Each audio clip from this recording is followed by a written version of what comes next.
ডানা কাটাপুরি লিখেছেন, আমি দোয়া করছি কিন্তু কবুল হচ্ছে না, এর ফলে আমি হতাশাগ্রস্ত হয়ে পড়ছি, মাথা ঠিক রাখতে পারছি না, আল্লাহ কি নারাজ আমার প্রতি? খুব কষ্টে আছি, আমার করণীয় কি? আল্লাহ তাআলা আপনার দোয়া কবুল করছেন না। আমরা অনেকে দোয়া করতে গিয়ে এই ধরনের অভিযোগ করে থাকি। এর মানে হলো যে আমরা মনে করি যে আমি দোয়া করলাম তো কবুল কেন হচ্ছে না। প্রথমত, দোয়া আমরা করব, দোয়া কবুল হবে তখন যখন তাড়াহুড়া করব। নবী সাল্লাল্লাহু আলাইহি ওয়াসাল্লাম বলেছেন, বান্দা যখন দোয়া করে আল্লাহর কাছে দোয়া কবুল হয়, মালাম ইয়াস্তাজিল, যতক্ষণ পর্যন্ত সে তাড়াহুড়া না করে, অর্থাৎ দোয়া কেন কবুল হচ্ছে না এই কথা না বলে। আপনার দায়িত্ব প্রার্থনা করা, আবেদন করে যাওয়া, আপনি আবেদন করে যাবেন, একের পর এক নিবেদন করে যাবেন, আল্লাহ সুবহানাহু ওয়া তাআলা যথাসময়ে আপনার দোয়া কবুল করবেন।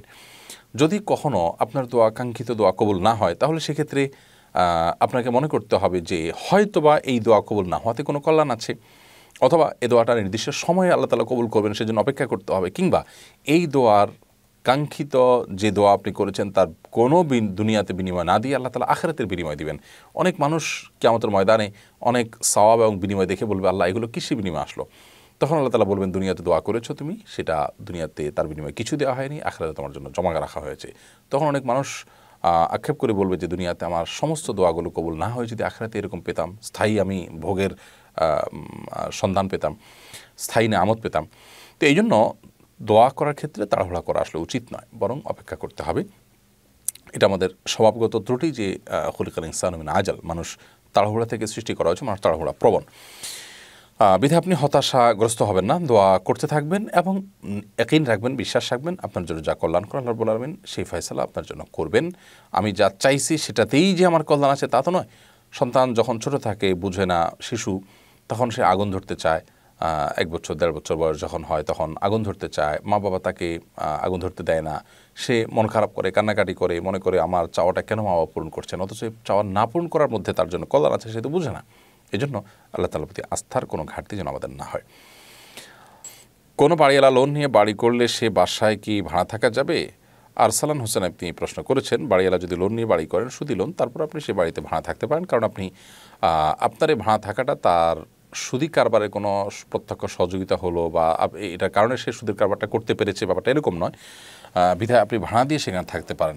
কোনো মহিলা কি লোক দেখানোর উদ্দেশ্যে স্বর্ণ অলংকার পড়তে পারে? অর্থাৎ অন্য মহিলাদের সামনে দেখানো হলো, এখানে নিজের বড়লোকি জাহির ব্যাপার না, জাস্ট ভালো লাগা জন্য পড়লেন, তো এটা জায়েজ আছে।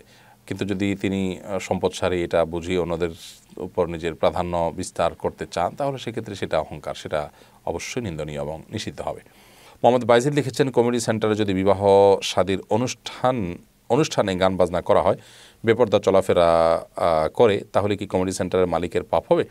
মালিক যদি জানেন যে এই কাজগুলোই হবে এখানে এবং আমি ভাড়া দিচ্ছি তারা এই কাজগুলোই করবে, তাহলে সেক্ষেত্রে এটা যদি নিয়মিত হয় এবং এটাই যদি অবশ্যম্ভাবী হয় এবং নিশ্চিত হয়, তাহলে সেক্ষেত্রে সেটা তো জায়েজ হবে না, কারণ অন্যায় কাজে পরোক্ষভাবে সহযোগিতা করা হলো। হ্যাঁ, সেখানে আপনি ভাড়া দিচ্ছেন ভালো কাজে, পাশাপাশি তারা অন্যায় কাজ করেছে, তাহলে সেটা দায়ভার আপনার উপরে বর্তাবে না ইনশাআল্লাহ তাআলা। তারপরেও আপনি যথাসম্ভব অসৎ কাজে বাধা প্রদান করবেন, নসিহা অন্তত করবেন অ্যাটলিস্ট। আর যদি কাজই হবে গুনাহ আপনি জানেন, তাহলে সেক্ষেত্রে সেখানে ভাড়া দেওয়া আপনার জন্য জায়েজ হবে না। মাহদি সিয়াম আপনি লিখেছেন, কারো ভয়ে শিরক করে ফেললে পরে করণীয় কি?